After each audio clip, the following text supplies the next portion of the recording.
Hey guys, it's Maymay, and look at this super fun sailboat in the waves that's rocking back and forth. I'm so excited to show you how to do this card. It was super fun to make, and I hope that you guys can find a reason to use a card like this. I want to do this all day. Okay, let's make it. So this card is going to use 3 of my stamp sets. We're going to use the Sailboat from the new Scripture stamp set. This set is called Beacon because of that lighthouse. How cool. And then we're going to use the Waves from this set, which is called Anchored. Oh, I forgot. We're also going to use the birds from this set, the waves from this set, and then I'm going to use the clouds from Define Emotion. So let's make this do. The first thing you're going to need, this is just a white piece of cardstock. It's cut 4 by 5 1/4. So this is like the insert piece for a card, okay? I'm going to use my Misty for this. I don't really think you have to, but I'm going to. I think you can do this by hand, no problem. I'm going to take this piece of card and I'm going to put it into the Misty right up against the edge. This wave is made so you can kind of butt it up against each other and have a line of them. Look at the ink on my fingers from playing earlier. So we're going to make a line of waves. Now what I decided on my first card was that my waves needed to be about close to 2 inches high, my first set of waves. So I'm going to take this guy and put it at about almost 2 inches, almost like 1 7/8. And I'm just buttoning that stamp up against one side of my white cardstock and just going to kind of line it up like that. Then just close the Misty down on top of it. This is one thing I like about the mini. I'm not using it like a book because, you know, I like to make a lot of landscape cards, so this works really cool for me. Now for the waves, I'm using a color called, ooh, I don't have the right color. Yeah, I do. This is called Bahama Blue. This is a Memento Dewdrop, and it's in Bahama Blue. Something I've discovered about these is less is more with these guys. So just ink that stamp up just enough and don't kind of load it up too much. And the cool thing is if you are using the Misty, you can go right back over it. So there's our first set of waves. That was almost off camera. Now what I want to do is take a wet wipe and clean that guy off. And so I'm just going to clean that ink. Just like that. You can tell I used my fingers the first time. I'm a lazy crafter. Y'all know this. Okay. Then I'm going to line this wave up on top of the other one. It's really easy to do. As soon as you have this wave lined up, you know it because the blue will show. You'll know exactly where to line it. I can't get my head over it, so I'm trying to stay out of your way. Okay. Oops. Moved it with my finger. There we go. It's also a wave, so don't stress if it's not perfect. And there's going to be a boat over it. So now that I've got it there, I'm going to ink. I'm really just going to focus on these last 2 waves because that's all I'm trying to ink. And I've totally done this wave all the way across the card without the Misty. I've done it by hand and it's been no issue. So there is our first set of waves. Now what we're going to do with this is we're going to cut this out. I'm just going to fussy cut around these waves. And I'm leaving a little bit of white. Just cutting, just kind of roughly. It doesn't really matter. I just want the waves to have that shape. Now, the reason I'm not using my scan and cut to cut this one, because I know a lot of you be like, why are you wasting your time fussy cutting? Here's why. I don't want both sides of this wave to cut. I just want the top side of it to cut. And so I'm just doing it like this so I can keep the bottom length of this cardstock because we're going to need that for the construction of the card. Now you're left with this piece. We need to do another wave, but I want to show you how I did it. Now, I'm taking you through every step of this card. It may be overkill for a lot of you. You probably could just figure this out, but I just want to take you through every step. I put this wave back in. I took this wave, and I didn't want it to be lined up exactly the same, so I offset it slightly. Just about like that, okay? And I want it to be pretty close to that first one with just a tiny separation between them. So I'm going to do it like that, and then I'm going to pick it up with the Misty and get that out of my way. And then I'm going to change the paper because now we're going to create our second wave. Okay, so I put my magnets down to hold it into place. Ink it with our blue. And then stamp. Same thing again. I'm going to pick this guy up, clean off that stamp, and I'm going to move it. And this time, I'm going to go ahead and get this side down here first. So just lining that wave up with the last wave. Something like that. I'm only going to concentrate on this last 2 waves. Not going to worry about inking the whole thing up. Just about like that, and let that Continue my wave out. Good deal. Lay that back down. That lifted up slightly. Okay. Clean my stamp off again, and this time I'm going to move this paper down so I can get to this edge and line that wave up again. Just like so on the other side. So as you can see now, our waves lay alternate of each other, which I think is cute. I like the way they kind of are not in the same, you know, they're not exactly like this. They're off a little bit, and I like that. So those are ready to go. Now let's stamp the boat, and I'm just using a piece of white paper to do, or a piece of white cardstock to do that. Now for the boat, I'm just going to lay it on a scrap piece of white paper, pick it up in the Misty, and use Love Letter Red Memento. I better close this one or I'll have my hand in it. Some Love Letter Red Memento. Just going to ink this guy up. And then bring this over. And again, I'm doing that same thing. I'm not over inking because I find that if I do want to go back and see how I do, because I didn't push very well right there, obviously, I can still see the ink on the stamp. So make sure you're pressing down really good. I don't know why I'm doing that with this Misty. It might be the magnets are a little bit thick. I don't know, but I am finding that I'm doing that. So I'm going to press a little firmer in this middle section and see if I get a better image. And also let that ink transfer, just like I do with a regular block. I need to be more mindful and not be as lazy. Much better image. I didn't press very good on that one, so let them sit. All right, so there's that. But the cool thing about this Misty is I can do that, right? I can fix it. All right, so there is my sailboat, and I'm going to fussy cut it just the same. And I'm just going to go around the edge. You can do this with your brother's Scan Cut. I know because I did it with my first one. When I made that prototype, I stamped a bunch of sailboats out, and I ran them through. But I thought, you know what? Not everybody has one. So we're just going to show how you can do it by hand. Now I'm going to make the cloud background. And here's what I've done. I've loaded my clouds up on some blocks, just like this. Again, you can use whatever you want. Your Misty, your blocks, whatever. I'm just kind of playing and having a good time. So I like to pull everything out. I'm going to stamp the clouds in the color Danube Blue. It's a little darker than what I use for the waves. And I think that's pretty cool. So I'm just going to play a little bit and stamp some clouds around. Like that. And then some more on the, or one more of the big ones on the other side. Something like this.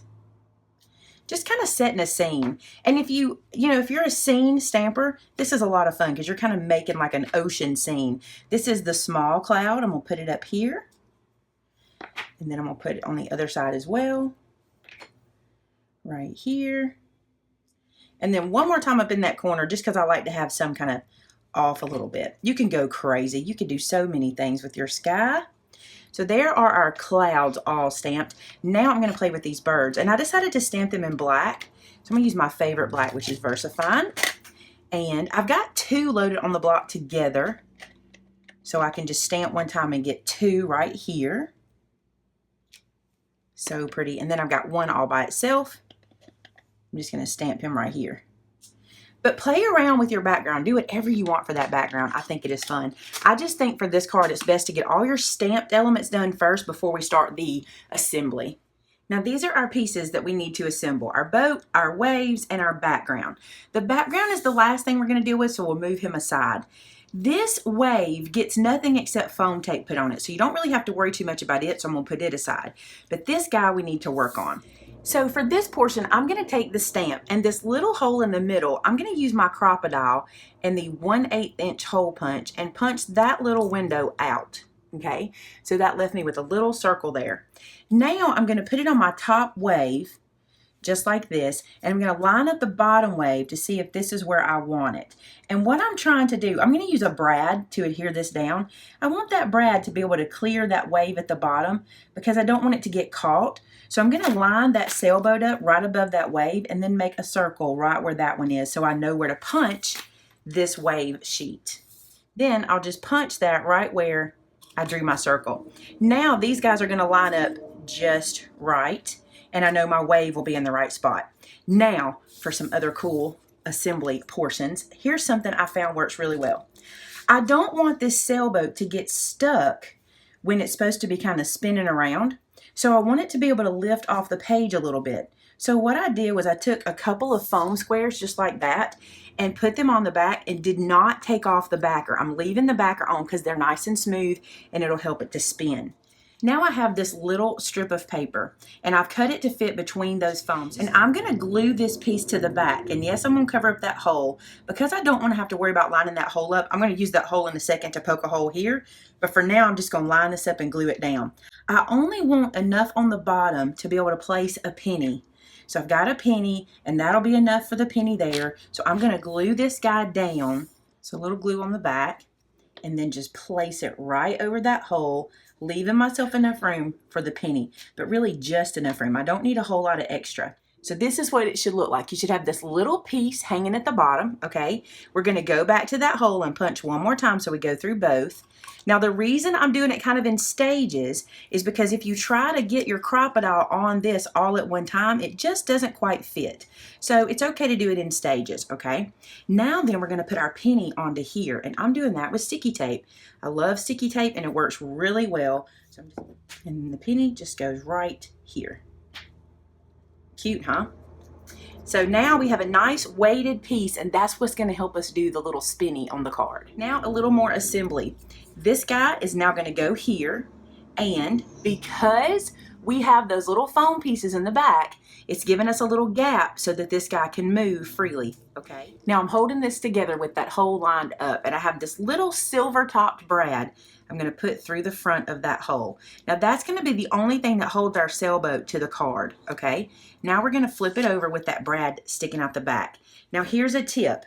This brad has to be loose. It cannot be snug or your boat won't swivel. So what I'm doing is I'm taking my pokey tool, and you can do this with anything you have in your craft room, lay it beside your brad, and then just roll that prong over the top of it, okay? And you don't want it to go down and like seal shut. So I'm going to do the same thing over here. I'm going to roll it over the top and just make that flat enough back there so that it can sit in your card. We're still going to use some foam tape and stuff, and it'll make it work. But now look, it's totally smooth, and we're already getting that rocking action, okay? I think that's pretty simple to understand. Now it's time to pull everything together, okay? We're going to use these guys, and I'm going to go back to my foam tape. See how we've cleared the edge with that brad? We want to do that so it doesn't catch, okay? But now we need this guy to be popped up so it doesn't grab our penny. So I'm going to pop it up on some foam tape as well. And I'm going to use my bigger foam. This is my thicker foam tape, and I'm going to use this one. This is like 1/8 of an inch thick, I think. And I'm just going to cut some pieces of it and put some on the outside edge here and some here. And then I kind of like the idea of this guy stopping at a certain point. So I took some of my foam tape and I made some little squares. I'll show you what I mean. This is a piece of foam tape. I'm going to cut it in half. So I have 2 squares or 2 rectangles. I'm going to put one on this side so that it'll catch that penny when it gets to that point. I'm going to rock my boat back over and put one on this side so it'll catch when it gets to this point. So it won't go past that point, okay, when it's rocking. Does that make sense? It's kind of like the stop for it. Now I think these are a little too high. I'm going to move them down. I don't like the way my boat was getting a little bit stopped quicker than I wanted it to. I'm going to move those down a little bit so it has free movement at the top. And you do the same thing. Just play around until you get it right where you want it. And that's more like it, because I want that boat to be able to really move. Okay? Now, let's put this guy together. Peel off the backer of our foam tape. Then we're going to line the edges up. I'm going to start on one edge. It's better for me if I work one edge and then the other. Line this edge up. And then I'll line this edge up. In the middle, I'll be able to just touch down. And now we have our first part, oh my goodness, of the card. So stinking cute. Let's keep assembling. Now this little guy is going to get mounted right here. But we can't mount it straight down, because if we do, it'll stop our brad from moving. So what we're going to do is use some more foam tape. So this card is pretty dimensional. So you might want to think about that when you're mailing it, or if you're going to give this one to somebody. It might be something you want to give by hand, but it is the cutest thing. I think it's cute anyway. I can't imagine what you guys are going to come up with for other ideas for making this type of card. I cannot wait to see. So I'm going to peel off this backer, just like so. Flip this guy over, line up the edge. Remember, I cut this one the same size, so I'll be able to just line it all up. Oh my goodness. And now we can just rock this guy back and forth. Love it. I put this guy on a card base. Let me do that real quick too. So I'm just gluing this down to a craft colored A2 size card base. I just thought that would be cute. And if you notice, this time on this card, I used the red for the boat instead of the blue. I thought I had a little too much blue the first time, so I thought the red would be really cute. And I'm not through. I still did a couple more things. One was, I thought this was cute. On these clouds, I added a little white, like a little highlight to make them feel a little like they have some movement and not be so flat in the background. So there's that side. I'm going to do this side. Just almost like little curved stitch lines like that. And I think you could stitch this card up. You could do stitches everywhere, but I won't. Now, this is a perfect spot for a sentiment, so let's put one there. So I've just cut down a strip of the blue paper that I used for the background. And this stamp says Good Times. This card reminds me of Good Times. I'm going to stamp it here on the side. This Good Time sentiment comes from a 4th stamp set, believe it or not. This one is from Oh Snap Friend stamp set, so I ended up using 4 on this one. All right, and now I'm just going to flag in the edge of this. So I'm just going to slice off about here, and then I'm going to snip in, and then snip to it, and snip to it. I think that'll be cute on our card. I'm going to glue this one straight down because I think we have plenty of dimension working on this guy. And then it's going to go right here in the corner. So there you go, guys. That is our card for today. I'm going to be playing with this for the rest of the afternoon, so if you're looking for me, this is what I'll be doing. Just kidding. But I love it, and I hope you guys do too. I hope this is something that'll be unique for you and a new way for you to make some cards, and I can't wait to see what you do. When you recreate this or any card that you're making or project, share it with us over on our Facebook group, which is called Maymay Made It, and so did I. Thanks so much for joining me today, guys. I'll see you again on Wednesday. Have a great one. Bye-bye.